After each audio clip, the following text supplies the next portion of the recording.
Friends, hello, welcome back. Today we're gonna record a game clip apparently. Okay, Xbox. You know what's weird? Xbox is really delayed with that these days. You'll hit the record button like an hour ago, like, hey, your clip's been recorded or uploaded. Like, thanks Xbox, thanks for the notification there. But they got the job done. Nonetheless, we're gonna try something different today. We used to do the team builds, last year, 2 years ago, we'd do an entire team building hut.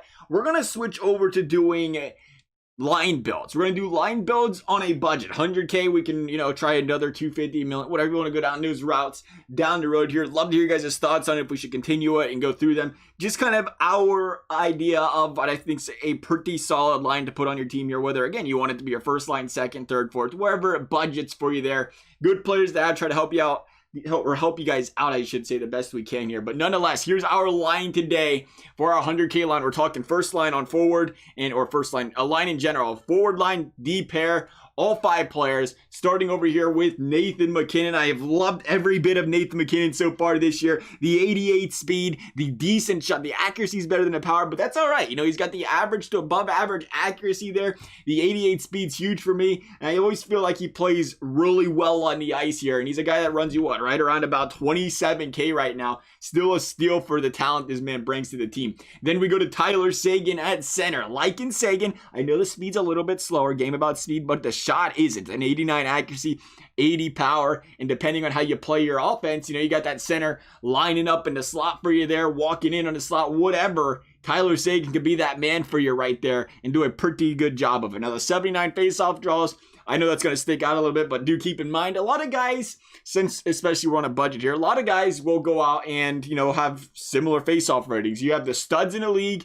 and then everybody else kind of falls, in that average. We just looked at MacKinnon. His faceoff stats ain't any better. So as long as you're good at the counters and, following players' tendencies, it doesn't seem to be a big problem for me so far this year with the faceoffs, with the guys, most of the guys' ratings where they are. Of course, you get down the road and everybody's got really high overalls that have, good face-off ratings. It might be a little bit more difficult, but for now, you can get the job done more than exceptionally. We're going to say exceptionally. Sounds nice there, I guess. And Taylor Hall. Speaking of the game about speed, you got to have the speed demon that is Taylor Hall. You talk about a guy with end game speed, a 90 speed for Taylor Hall. There's master cards out, 90, 91 overalls right now, rocking 85, 86 speeds. This guy's blowing by him. I know he doesn't have the synergies, but, if you unlock the distributor, that's going to make him a 93. He doesn't have howitzer, I get you. But again, a guy that, the power is not really there, but he's got an average to above average shot, more than usable on a team here. And I love every bit about having Taylor Hall. He's been rocking our first line for a pretty decent amount of the year so far for this team. So a good addition there in Taylor Hall, I think. And before we jump to the defense, got a quick message from our friends over at Coin Traders. If you guys are looking for a place to get some reliable Ultimate Team coins, be sure to check the link in the description below to cointraders.co and use code LEGACY for 5% off of your purchase. All right, though, over to defense. Drew Doughty, 85 speed, decent defenseman. I hate it. We always look straight at the speed there. I know, I hear you. Straight at the speed is Drew Doughty there.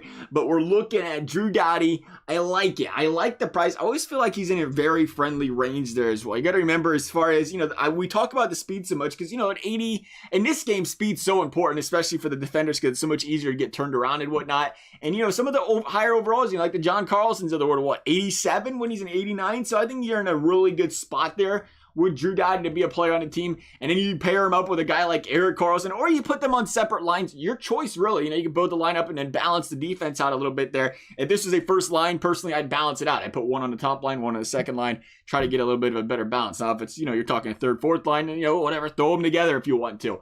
But, for the most part, a lot of defensemen, though, with D to D one-timer is not there that much this year, so it doesn't really, it's still good to have, but it's not a necessity for me to have both your guys, the right-handed, left-handed, offhand one-timer for the defenseman, at least not until you see their shot accuracies get better. And for now, because they're kind of, just shooting turds on net, I don't worry about that too much. I worry about the 87 speed, which is great for a defenseman that can keep up with all these forwards throughout the game. And it's just, for me, I've loved Karlsson so far. I feel like he's played really well in the team for us. He's been a good addition. Again, a guy a little bit more on the expensive side, the 29K. That's what's going to happen. But you pick up these 5 players, and we're talking really right about 100K. 95 to 100K is where we got this tallied up for you. So that is our thoughts on a 100K line. As always, I hope you guys found this video helpful. If you would, I'd appreciate it. You never have to. Consider subscribing. That'd be fantastic. Otherwise, thank you guys for watching, and we'll see you next time.